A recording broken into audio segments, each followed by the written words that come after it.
GS paper 2 आप में से कई सारे एस्पिरेंट का सबसे फेवरेट पेपर होता है, क्योंकि इसमें पॉलिटी, इसमें आईआर, स्कीम्स, काफ़ी कुछ हम पढ़ के जाते हैं जो कि हम अपनी भड़ास इसमें निकाल देते हैं।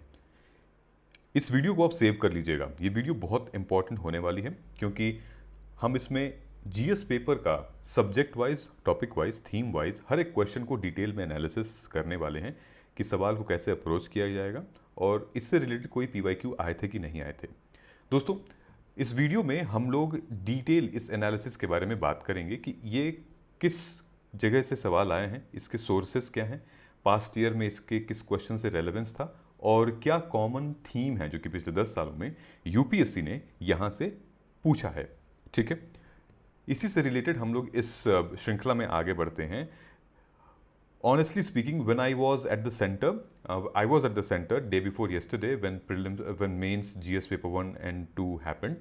I spoke to a lot of students and उन्होंने बहुत मिक्स्ड रिएक्शन दिया था कि भैया पेपर जो है वो टफ है, इजी है, मॉडरेट है। So I wanted to ask you, what do you think कि एक्चुअली में जीएस पेपर 2 का पेपर था कैसा, मतलब पहला रिव्यू क्या था आपका। मैंने अपने इस YouTube चैनल पर, बाय द वे प्लीज़ आप इसको सब्सक्राइब कर लीजिएगा, वरना ऐसी इंपॉर्टेंट वीडियोस आपसे मिस होती रहेंगी और आप हमेशा डाउट में जाते रहेंगे। तो प्लीज़ सब्सक्राइब दिस चैनल। साथ में यूपीएससी मेंस का हमने क्वेश्चन पूछा था कि चारों पेपर में से कौन सा पेपर जो है वो सबसे ज़्यादा स्कोरिंग है।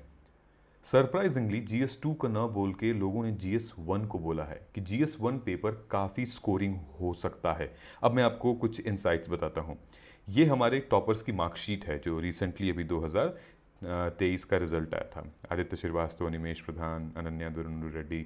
सो अगर आप इसको देखेंगे GS2 में, सो ऐसे और GS4 को भी आप छोड़ दें तो अगर आप सिर्फ GS1, 2, 3 देखेंगे, मैक्सिमम मार्क्स जो हैं वो एस्पिरेंट्स ने स्कोर किए हुए हैं जीएस पेपर 2 में।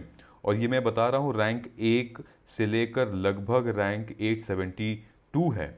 मतलब ऑन एन एवरेज अगर हम बात करें तो जीएस पेपर 2 में 120 मार्क्स लोग स्कोर कर रहे हैं 250 में से। वहीं GS1 में ओनली 91, GS3 में only 81 is the average marks of the entire, अगर मैं बात करता हूं तो।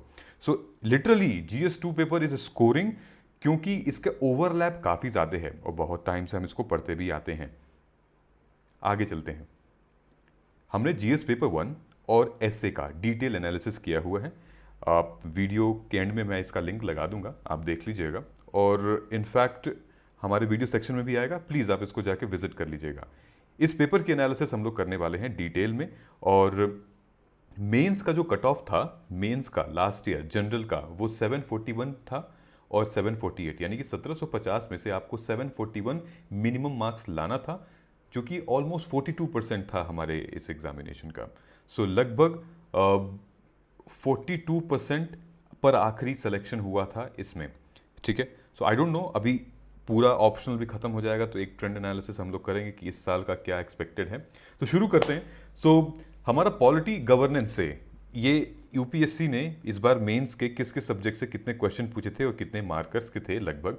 सो ओवरऑल जो जो मार्क्स का बैलेंस था ना, वो पॉलिटी इन गवर्नेंस के लगभग 70-80 मार्क्स के थे, सोशल जस्टिस से 40 मार्क्स के थे, international relations 50, public administration 30, then ethics and governance 10। तो इस तरीके से अलग अलग सेक्शन से अलग अलग मार्क्स के क्वेश्चंस आए हुए हैं। इंपॉर्टेंट है ये देखना, ये देखिए टॉपिक वाइज सिलेबस की मैपिंग, यानी कि ये जो यूपीएससी GS2 का सिलेबस है ना, वहीं से कीवर्ड मैच हुए हैं आपके क्वेश्चंस के। इलेक्टोरल रिफॉर्म से, one nation one election, role of CAG, local bodies, फिर वेलफेयर स्कीम, फिर हमारा जियो पॉलिटिक्स हो गया, टेररिज्म हो गया, है ना। तो अब हम लोग डिटेल में थोड़ा सा आते हैं। उससे पहले मैं आप लोगों को गुड न्यूज़ देना चाहता हूँ। आपकी वेबसाइट जल्दी आने वाली है, मार्गदर्शन IAS बाय सिद्धार्थ भैया, जिससे आप कंटेंट में, रिसर्च कंटेंट में कभी प्रॉब्लम नहीं आने वाली है। चाहे वो न्यूज़पेपर हो गया, चाहे वो करंट अफेयर्स का मंथली मैगजीन हो गया, या फिर स्टैटिक पोर्शन का कोई इंपॉर्टेंट कंसेप्ट हो गया। लेकिन मैं आपको फिलहाल 2 चीज़ें सजेस्ट करने वाला हूँ, रेकमेंड करने वाला हूँ। प्लीज़ उसको जाके आप एनरोल करिए। Number 1, personal guidance programme. ये personal guidance programme is very very important. I was at the center and many aspirants they came to me and said, जान गए थे मुझे, पहचान गए थे, कुछ लोग नहीं भी जानते थे। उन्होंने कहा भैया गाइडेंस बहुत ज़रूरी है इस पूरे के पूरे जर्नी में कि क्या नहीं करना है, क्या करना है। सो प्लीज़ नीचे कमेंट सेक्शन में गूगल फॉर्म है, उसको फिल करिए, कॉन्टैक्ट डिटेल्स है, आप उस पर कॉल भी कर सकते हैं। अगर आप 2025 की तैयारी कर रहे हैं तो आपके पास अभी भी वक्त है, प्लीज़ सीरियस हो जाइए और ईमानदारी से खूब रिसर्च करके अपने मेंटोर को चुनिएगा। साथ में करंट अफेयर, हर जीएस के पेपर में हमने करंट अफेयर का इंटरलिंकिंग बहुत देखा है, ओवरलैपिंग बहुत देखा है। करंट अफेयर के होने से आपका आंसर और बेहतर बन सकता है, डायनेमिक बन सकता है और मल्टी डायमेंशन पर्सपेक्टिव आप चुन सकते हैं।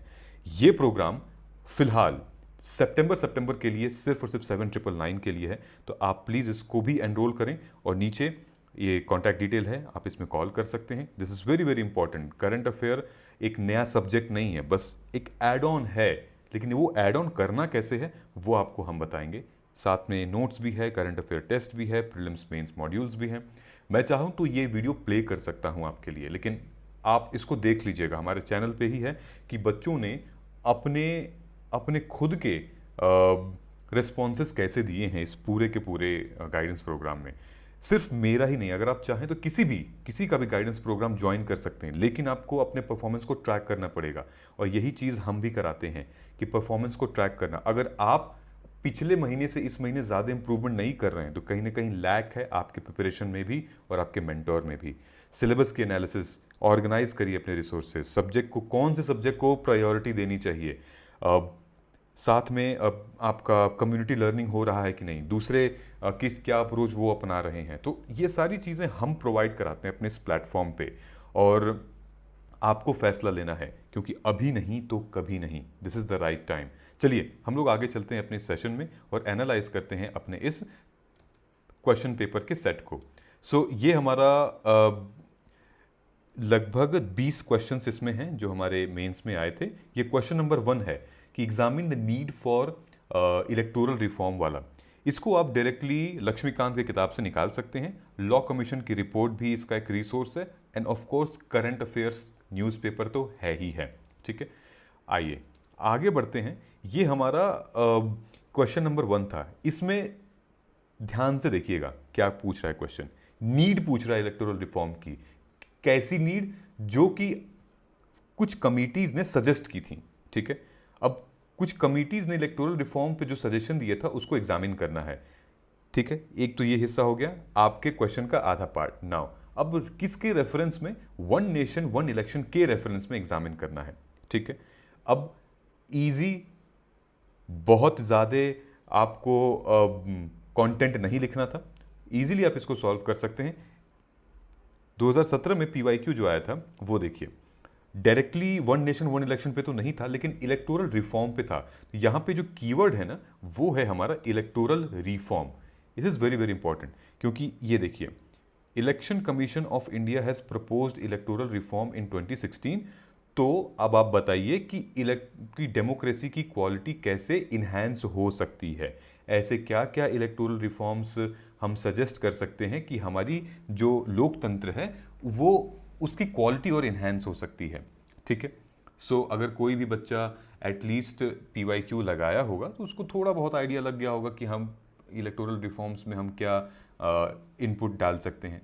ये तो कीवर्ड था इलेक्टोरल रिफॉर्म पे। इसी क्वेश्चन से रिलेटेड इलेक्शन कमीशन भी एक कीवर्ड बन सकता है, जिससे 2018 में और 22 में सवाल आए हुए हैं। Role of election commission of India in the light of evolution of model code of conduct. ठीक है, दो कीवर्ड हैं, एक इलेक्शन कमीशन ऑफ इंडिया और एक model code of conduct. Role पूछ रहा है इसमें। अच्छा, 2018 में भी देखिए, जब चुनाव पे एटलीस्ट एक सवाल तो आना बनता है, चाहे वो इलेक्टोरल रिफॉर्म से हो या डायरेक्टली इलेक्शन से हो या representation of model code of conduct से हो, है ना। क्वेश्चन नंबर 2 पर आते हैं। ये क्वेश्चन था कंपैरिजन किस चीज़ का? कॉन्स्टिट्यूशनल और नॉन कॉन्स्टिट्यूशनल बॉडीज का कंपैरिजन। अगर आपने ये समझ लिया है कि हमारे संवैधानिक और असंवैधानिक बॉडीज कौन कौन सी होती हैं, तो आप इजीली कर सकते हो। ठीक है, जैसे लोक अदालत और आर्बिट्रेशन ट्रिब्यूनल में आपको डिफरेंस पता करना था। 2018 में यही था कि क्वासी जुडिशियल बॉडीज और जुडिशियल बॉडीज का डिफरेंस क्या होता है। कॉन्स्टिट्यूशनल बॉडीज जो कि संविधान जिनको पावर देती है, अपना पावर वहां से एक्सरसाइज करते हैं। नॉन कॉन्स्टिट्यूशनल बॉडीज जहां से जब संविधान का संशोधन होता है उसमें से वो निकल कर आते हैं, जैसे कुछ विमेन के कुछ ट्राइबल इश्यूज जो हैं निकल कर आए हैं, ठीक है। सो डिफरेंस बिटवीन, अब यहाँ पर लोक अदालत है, आर्बिट्रेशन ट्रिब्यूनल है, यहाँ पर क्वासी जुडिशियल जुडिशियल बॉडी है, कल को national commission for women they देगा, और फिर आपके कॉन्स्टिट्यूशनल बॉडीज में कोई एक बॉडी दे देगा, तो कैसे आप उसको रिलेट करेंगे, ठीक है। अच्छा, क्वेश्चन नंबर 3 क्या आता है? Cabinet system has practically resulted in the marginalisation of parliamentary supremacy, ठीक है। ध्यान से यहां सुनना है। तो यहां पर बात हो रही है मार्जिनलाइजेशन ऑफ पार्लियामेंट्री सुपरमेसी। किसने कराया है? ग्रोथ ऑफ कैबिनेट सिस्टम, ठीक है। तो जैसे जैसे कैबिनेट सिस्टम हमारा ग्रो हो रहा है, क्या हमारा जो पार्लियामेंट की सुपरमेसी है, जो सुप्रीम हम पार्लियामेंट को बोलते थे, वो क्या अब कम हो रही है? ठीक, एलुसिडेट करना है आपको। 2021 में इसने कहा था कि parliament is able to ensure accountability of the executives in India, ठीक। अच्छा, इससे सवाल निकल कर ये आता है कि ये कोई नया क्वेश्चन नहीं है, पूछने का तरीका इनका अलग है। क्या पता यहां पर दे दे कि the growth of judiciary has practically resulted in marginalisation of parliamentary supremacy. ये आपको मे बी आप करना पड़ेगा। जैसे फॉर एग्जांपल नीचे ये क्वेश्चन है, Indian judiciary undermining the supremacy, how has the parliamentary system ensures accountability to the executive. तो यहां पर बस सेकंड कीवर्ड है वो चेंज हो रहा है, parliamentary system accountability to the executives हो रहा है। यहां पर इंडियन जुडिशरी जो है वो पार्लियामेंट्री सुप्रीमेसी पे कैसे कर रहा है, ठीक है। फिर तो हमें एक पैटर्न ऑब्जर्व करना पड़ेगा जिसकी वजह से हम इजीली आंसर लिख सकते हैं। और नीचे हम लोग आते हैं, ये सबसे ज़्यादा एक्सपेक्टेड क्वेश्चन था। इस क्वेश्चन को ऑलरेडी मैंने कई दफ़ा यूट्यूब पे बता रखा है, और ये देखिए, analysis the role of local bodies in providing good governance at local level brings out the pros and cons merging the rural local bodies with the urban local bodies. ये हमारे लोकल बॉडीज गवर्नेंस के ऊपर question है। देख रहे हो आप कितने सवाल दिए गए हैं, हमें बस थीम पकड़नी है। आपको लिखना है लोकल बॉडीज या अर्बन लोकल बॉडीज या लोकल सेल्फ गवर्नमेंट, और थीम अलग अलग पकड़नी है हर साल। जैसे 2023 में भी आया था कि राज्य सरकारें जो हैं वो रिलक्टेंट हैं, वो अच्छी तरीके से अर्बन लोकल बॉडीज़ को फंक्शन नहीं करने देती हैं, चाहे वो फाइनेंशियली फंक्शन नहीं करने देती हैं। क्या रीज़न है? Same, though there have been several different estimates of poverty in India, all indicates reduction in poverty levels over time. Do you agree? Critically examine with reference to urban local poverty indicators, ठीक है। सो अब poverty के perspective में हमें urban local bodies को यहाँ पर define करना है, ठीक है। ये दूसरा पता चल गया। अब हम तीसरे पे आते हैं।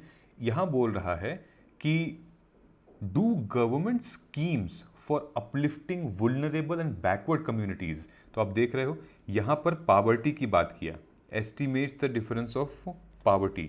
यहां पर बात कर रहा है अब कम्युनिटी के बारे में, अपलिफ्टिंग कम्युनिटी। यहां पर क्या बात कर रहा था? यहां पर फंक्शनली के बारे में बात कर रहा था, स्टेट से रिलेटेड, कि वो काम क्यों नहीं करने देते हैं, फंक्शनली वैलिड हैं कि नहीं है, ठीक है। अब आते हैं चौथे क्वेश्चन पे, how basic the basic of providing urban amenities to इतना इतना इतना कनेक्टिविटी, तो कमेंट पूरा एंड 2013 में क्वेश्चन आया था। सो ये हमारी एक स्कीम है पूरा एंड रूरबन, जो कि रूरल एरियाज़ के अपलिफ्टमेंट के लिए बनाई जा रही है, ठीक है। सो ये एक स्कीम से रिलेटेड काइंड ऑफ क्वेश्चन आ गया था, ठीक है। तो अर्बन लोकल बॉडीज़ में आप देख रहे हो कि डायमेंशंस क्या हो रहे हैं, कहीं पावर्टी के बारे में, कहीं बैकवर्ड कम्युनिटी को अपलिफ्ट करने के बारे में, सोशल रिसोर्सेज के बारे में, ठीक है।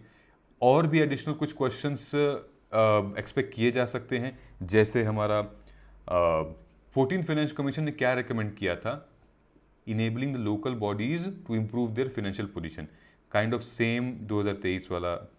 Access the importance of panchayati system in India as a part of local government, apart from government grants what are the sources can the panchayat look out for financial development project. ये local self government का, ये directly urban local bodies का नहीं, लेकिन हाँ local self government का है, ये जो ब्रॉडर टॉपिक आ गया, ठीक है।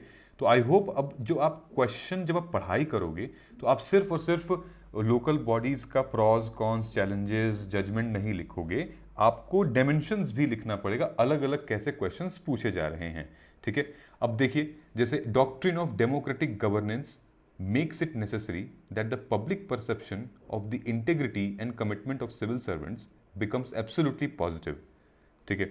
सो हमें डिस्कस करना है इसको। अब ये हमारे क्वेश्चन पेपर में आया हुआ है, ये second ARC report doctrine of democratic governance civil servant. एक सवाल आता ही आता है सिविल सर्विसेज से रिलेटेड, ब्यूरोक्रेसी को इम्प्रूव करने से रिलेटेड आता ही आता है, सेकेंड ARC रिपोर्ट से एक सवाल आता है। 2020 में भी जैसे institutionally quality is a crucial driver of economic performance, ठीक है। कंटेस्ट में सजेस्ट करिए कि क्या क्या रिफॉर्म्स होने चाहिए हमारे सिविल सर्विसेज में ताकि हमारे डेमोक्रेसी को मजबूत कर सके, ठीक है। So again reforms in civil services, ठीक है। एक टाइम पर क्वेश्चन आया था लेटरल एंट्री से रिलेटेड, ठीक है, कि लेटरल एंट्री क्या हमारे इंडिया को सही डायरेक्शन पर ले जा रही है। 2014 में क्वेश्चन आया था cadre based civil services organisation have been cause of slow change, आखिर क्या है ये, ठीक।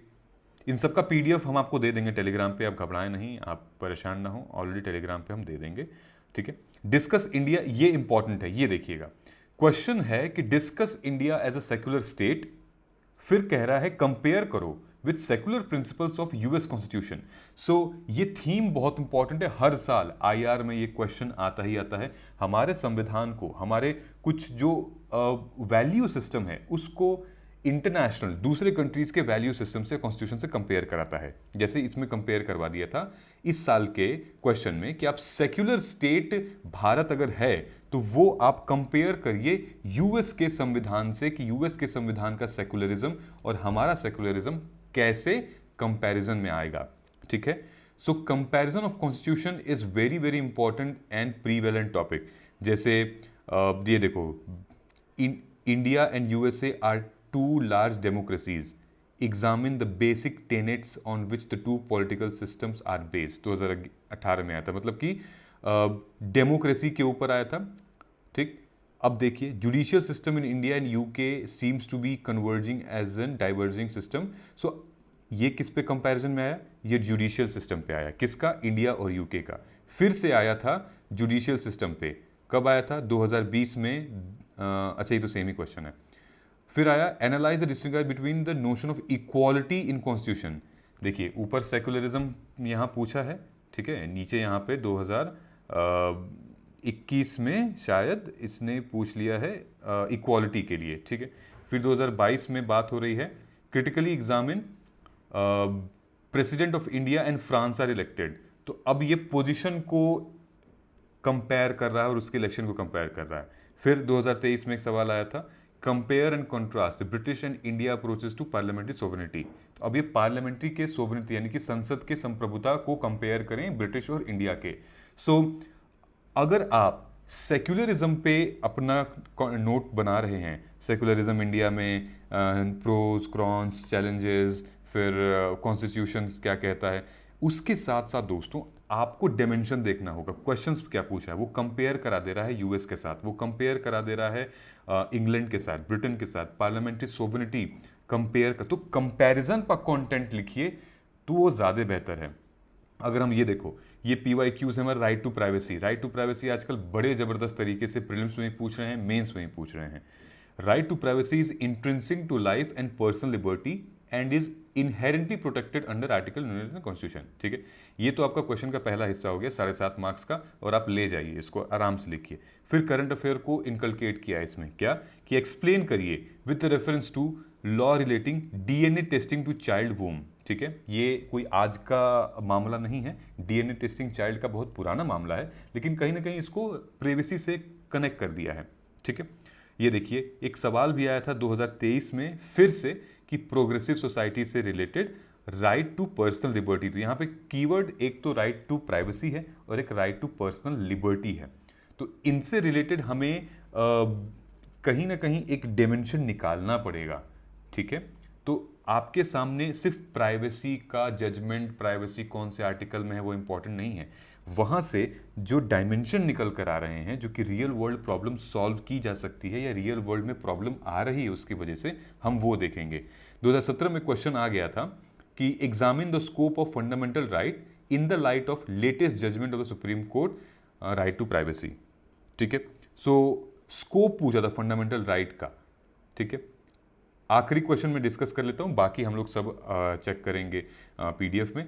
ये देखिए, सेंटर स्टेट रिलेशन से दोस्तों हर बार एक सवाल आ जाता है, संघवाद क्या होता है, फेडरलिज्म क्या होता है। अब इसमें पूछा है कि what changes has the union government recently introduce in the domain of centre state relation, suggest, एक तो ये सवाल हो गया, आधा मार्क्स का लिख लीजिए, suggest measure to be adopted to build the trust between, ठीक है।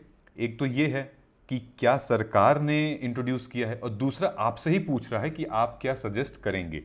अगर हम और डिटेल में जाएंगे तो ये देखो, सवाल 2023 में आया था कि 101 constitutional amendment act, to what extent does it accommodate spirit of federalism. कहीं पे प्रिंसिपल ऑफ फेडरल सुपरमेसी और हारमोनियस कंस्ट्रक्शन क्या होता है। फिर how far do you think cooperation, competition and confrontation has shaped the nature of federation in India. So federalism से कई सारे डायमेंशंस निकल रहे हैं, ठीक है। कोई कह रहा है कि अमेंडमेंट हुआ था तो उससे रिलेटेड स्पिरिट ऑफ फेडरलिज्म क्या होती है। अब जैसे ये क्वेश्चन देखोगे आप सीबीआई वाला, कि सीबीआई वाली जो इन्वेस्टिगेशन होती है, जैसे एफआईआर आप लोग फाइल करते हैं, उसमें सेंटर और स्टेट में काफ़ी सारे क्वेश्चंस पूछे जाते हैं, ठीक है। So explain with reference to the federal character of India, ठीक है, कौन सी बॉडी है कौन सी नहीं है। सो हर एक पहलू, जैसे मैंने बताया ना, वो रियल वर्ल्ड प्रॉब्लम क्या सॉल्व हो रही है आप लोगों की, दैट इज़ वेरी इंपॉर्टेंट, ठीक है। अब हम लोग यहाँ पर आ जाते हैं, कुछ क्वेश्चंस हैं जैसे कि लोक अदालत वाला हो गया, तो क्वासी जुडिशियल बॉडी मतलब कि क्या रोल है हमारे जुडिशियल बॉडीज़ का, अदालत का, आर्बिट ट्रिब्यूनल का, नेशनल ग्रीन ट्रिब्यूनल का, ठीक है। इस तरीके से क्वेश्चन पूछे जा रहे हैं। जैसे इलेक्शंस के टाइम पर ईवीएम, इलेक्शन कमीशन का रिफॉर्म और चैलेंजेस पूछे जा रहे हैं उसके। ये जो क्वेश्चन था कैबिनेट सिस्टम वाला, ग्रोथ ऑफ कैबिनेट सिस्टम, इसमें कहीं ना कहीं वो पार्लियामेंट और एग्जीक्यूटिव, उनके रोल को डिस्कस किया जा रहा है, पार्लियामेंट की अकाउंटेबिलिटी को डिस्कस किया जा रहा है कि कितना ज़्यादा पार्लियामेंट की अकाउंटेबिलिटी कम हो सकती है अगर कोई दूसरी शक्ति जो है वो बढ़ रही है, ठीक है। और भी काफ़ी क्वेश्चंस थे, इनके सोर्सेज भी मेंशन किए गए हैं। जैसे ये देखिए, कंट्रोलर एंड ऑडिटर जनरल वाला जो है वो एक्सपेंडिचर पे, ये हमारा इकोनॉमिक सर्वे और लक्ष्मीकांत से आया हुआ है। और लेट्स से कि अगर हम एक और क्वेश्चन उठाते हैं, यहाँ पर टेररिज्म वाला क्वेश्चन जो उठाते हैं, करंट अफेयर और इंडिया ईयर बुक का एक सवाल है ये, और ये एक आईआर का भी सवाल है। कुछ टाइम पहले ये सवाल प्रीवियस ईयर क्वेश्चन में भी देखा गया था यूएन ग्लोबल के पर्सपेक्टिव में, लेकिन इसको कॉमन कीवर्ड क्या है, कीवर्ड है ग्लोबल सिक्योरिटी से रिलेटेड, मल्टीलेटरल इंस्टीट्यूशन से रिलेटेड, कि यूएन जो हैं वो कैसे सॉल्व कर रही हैं, इंडिया का क्या रोल रहेगा यूएन के इस सिचुएशन में, ठीक है। फिर मालदीव्स का जो क्वेश्चन था वो करंट अफेयर से ही डिराइव होता है, जैसे पीएम मोदी मालदीव्स वाला जो इशू हुआ था, ठीक है। Current affairs, newspaper, India year book में फॉरेन रिलेशंस से रिलेटेड, तो यू नेवर नो, यहाँ मालदीव्स है, कल को और कोई कंट्री हो जाएगी, ठीक है। सो आई होप कि थोड़ा बहुत आपको अगर आइडिया लग गया होगा कि आपको डायमेंशंस कैसे बनाने हैं। Dimension is very very important. So video ज़रूर सेव कर लीजिएगा। कोई भी डाउट आता है इस वीडियो से रिलेटेड तो प्लीज़ कमेंट करके हमें बताइएगा। हम लोग मिलते हैं अगले वीडियो में, तब तक बहुत बहुत शुक्रिया। Thank you so much. जय हिंद।